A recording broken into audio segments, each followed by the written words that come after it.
নমস্কার বন্ধুরা, রাখি কিচেন উইথ হোমমেড ফুড চ্যানেলে তোমাদের সবাইকে আমন্ত্রণ। আমি আজকে করব আলু ঢ্যাঁড়স দিয়ে ভেটকি মাছের কাঁটা চচ্চড়ি। এটা খেতে যতটা সুন্দর হয় তৈরি করা তার থেকে অনেক বেশি সোজা। চলো তাহলে দেখে নেওয়া যাক। প্রথমে ভেটকি মাছের কাঁটাকে ভালো করে ধুয়ে নিয়ে নুন হলুদ মাখিয়ে রেখে দেবো 10 মিনিট। তারপর কড়া গরম হয়ে এলে দিয়ে দেবো সামান্য রিফাইন অয়েল। এবার তেল গরম হয়ে এলে দিয়ে দেবো মাছের কাঁটাগুলো, দিয়ে ভালো করে ভেজে নেব। এবার ওই তেলেতেই দিয়ে দেবো কেটে রাখা ঢ্যাঁড়সটাকে ভালো করে ভেজে নিয়ে একটা পাত্রে তুলে রাখবো।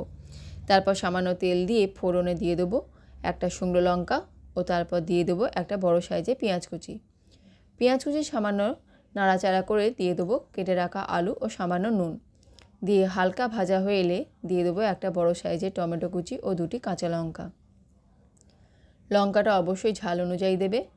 এখানে যেহেতু আমি ঢ্যাঁড়স ব্যবহার করেছি তাই আদা রসুনটা দেবো না।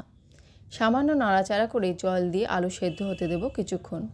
তারপর ঢাকনা খুলে আলু সেদ্ধ হয়ে গেলে দিয়ে দেবো পরিমাণ মতো হলুদ, সামান্য লঙ্কা গুঁড়ো, ভেজে রাখা ঢ্যাঁড়স ও মাছের কাঁটা দিয়ে ভালো করে কষে নেব।